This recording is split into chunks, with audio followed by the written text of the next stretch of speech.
I thought we could get it. That was the decision. It's important that you take advantage of opportunities. I thought it was an opportunity. I was wrong, no. I mean, hindsight, I messed that one up. I don't have to say anything. I mean, he's a champion for a reason. He knows what it takes, and he's made that play 99% of the time, and I got to give him a better chance with the ball maybe more on his body. Chiefs Kingdom is officially in meltdown mode. First up, Patrick Mahomes finally spilled why Travis Kelce was fuming at Andy Reid after his career-low disaster, revealing tensions that go way beyond a single bad game. Mahomes had to address Kelce's future after that infamous bobble left the season hanging by a thread, leaving fans speculating if the tight end's NFL days are numbered. He got himself in great shape this year, and he's played great football, and he'll have the option to do whatever he wants to do after this season. Next, Taylor's army of Swifties jumped in full force, defending Kelce amid the chaos, only for some fans to dub her a jinx and blame the pop star for the team's slide. Then things got even weirder, with frustrated supporters jokingly urging Kelce to call off the wedding. Finally enter Leonardo DiCaprio, chilling in Kelce's box beside Taylor, sending social media into detective mode over his hidden motives. If you're a Chiefs fan, you might want to sit down, grab a stress ball, maybe light a candle, because the vibes in Kansas City right now are not just off, they're hiding under the bed and crying. Patrick Mahomes, the guy who usually treats defenses like a personal highlight reel, is suddenly living the NFL equivalent of a midlife crisis. And after Sunday's disaster, it finally clicks why Travis was so heated with Andy Reid the other week, because this offense is doing things that would make even a Madden rookie rage quit. Mahomes walks into the Texans game riding years of playoff trips, Super Bowls, MVPs, basically a resume that screams football royalty, and then, boom, career worst night. 3 picks, 14 for 33, 160 yards. A passer rating so low, it should have come with a content warning. Meanwhile, the Texans, powered by C.J. Stroud and a defense that suddenly thinks it's the '85 Bears, are winning 5 straight and handing Kansas City a humbling 20-10 slap across the helmet. The Chiefs fall to a 6-7 record, which in Mahomes' land might as well be a meteor impact, and he knows it.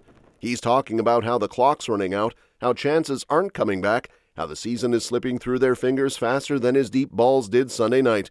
Insiders say he's frustrated for real, not the cute commercial-friendly frustration, the I might scream into a pillow kind. To try to give us a chance to make a playoff run.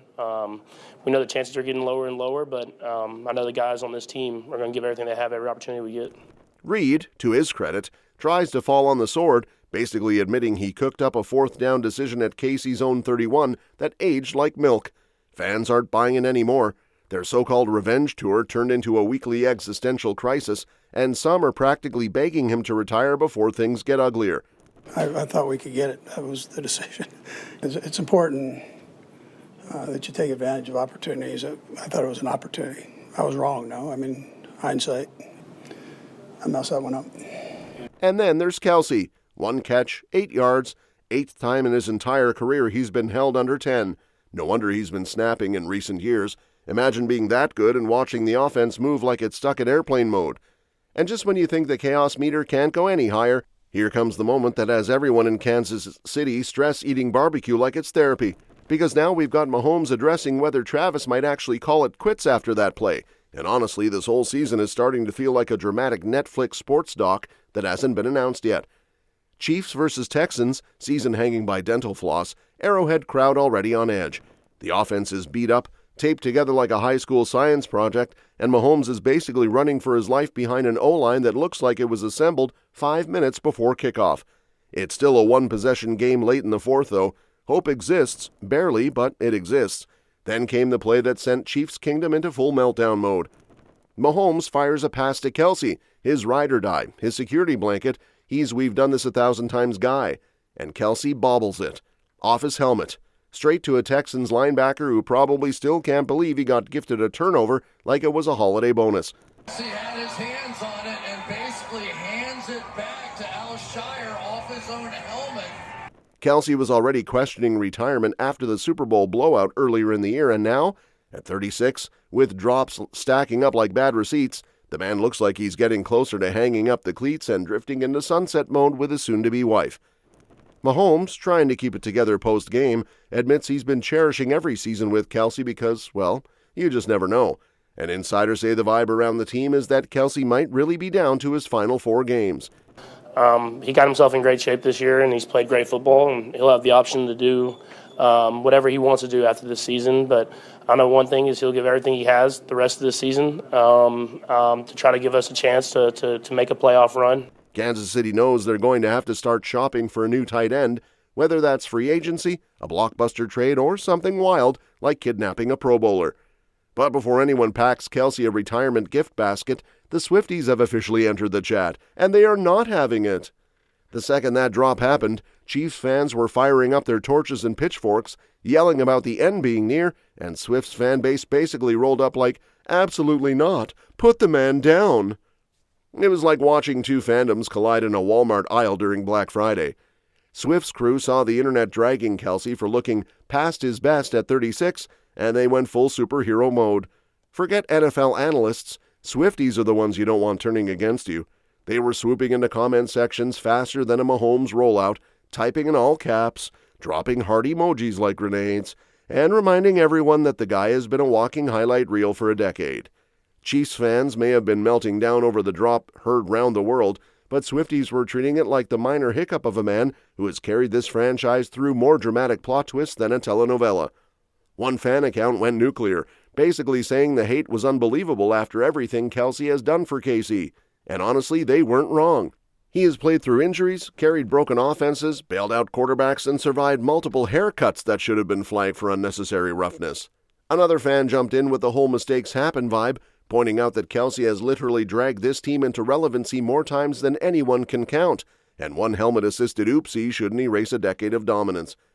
And Swifties weren't done yet, because just when you thought the internet couldn't get messier, Kansas City fans apparently decided to put Taylor on the hot seat for Kelce's bobble. Yes, really. The man drops one catch and suddenly Taylor's labeled a jinx. Insiders say the blame game exploded faster than a Mahomes deep ball, with frustrated fans claiming her presence at Arrowhead Stadium somehow cursed the team's playoff hopes, dropping them to a measly 15%. Some even launched polls, trying to decide if the dynasty's collapse was Swift's fault or just the natural end of an era, and of course, the Taylor curse camp was holding a narrow lead. Meanwhile, Swift is living her best life, flanked by Selena Gomez, Leonardo DiCaprio, and Lena Dunham, while the Chiefs fan base scrambles to make sense of a world where an NFL legend and a pop superstar apparently influence each other's performance stats. Kelce, for his part, is keeping cool, reportedly weighing his options while still slinging passes and racking up stats. 5 touchdowns and 719 receiving yards this season alone, not too shabby for a guy some are calling past his prime. He's got endorsements rolling in from McDonald's, Papa John's, Nike, and Bud Light, plus co-hosting a top podcast with his brother, which means retirement won't exactly leave him bored. He's giving himself time to make a final call until season's end, wanting to be fair to the Chiefs and give them time to plan for the future without blindsiding anyone. And just when you thought the Swifties versus Angry Chiefs crowd saga couldn't get any weirder, welcome to the next level. Some fans are now seriously suggesting Kelce should call off the wedding with Taylor. Yep, the same folks who were crying over a dropped pass are suddenly turning into amateur relationship counselors, insisting that the pop star is the real reason the Chiefs season is unraveling. Social media exploded with wild takes, ranging from jokingly claiming a Taylor Swift curse to half-serious cries of, "Dump her and maybe Mahomes will throw better." Meanwhile, Swift is still chilling courtside with Selena, Leo, and Lena, probably thinking, why am I even here? The real problem isn't celebrity jinxes, it's that the Chiefs' offense is basically a glitchy app that refuses to update. Miscommunication in the play calling, receivers forgetting how to catch, and defenses finally cracking Mahomes' rhythm have all piled up this season like laundry in a frat house. Even Kelce has had a few bobbles, and this Texans interception just happened to be the cherry on top of the chaos Sunday. Fans blaming Taylor are like blaming the oven when the cake falls. Sure, it's dramatic, but not exactly fair. The online reaction has been wild. Some posts are pure meme gold, joking that Taylor might rethink marrying Kelce after witnessing football chaos firsthand. One fan quipped that she might actually call off the wedding, while others half-jokingly asked if the dynasty ended because of Taylor's attendance. Insiders report that polls sprang up faster than a Mahomes scramble, with options like dynasty over or Taylor Swift jinx, the Taylor camp narrowly winning, obviously. And just when you thought the Swift-Kelce chaos couldn't get any spicier, enter Leonardo DiCaprio, casually sharing Travis Kelce's VIP box like it's a co-op housing project, and of course the internet lost its mind. Sources say NFL fans immediately went full detective mode, speculating on Leo's hidden agenda for sitting next to Taylor, with theories ranging from him scouting Kelce's end zone moves to secretly trying to get a front row seat to the pop star chaos. Memes popped up faster than Mahomes' deep balls, painting Leo with everything from cartoonish spyglasses to little thought bubbles plotting Taylor-themed power plays. The box setup itself was basically a social experiment, Taylor living her best VIP life and Leo just existing like a Hollywood wildcard. Fans didn't care about nuance. Suddenly it was a full-blown celebrity conspiracy.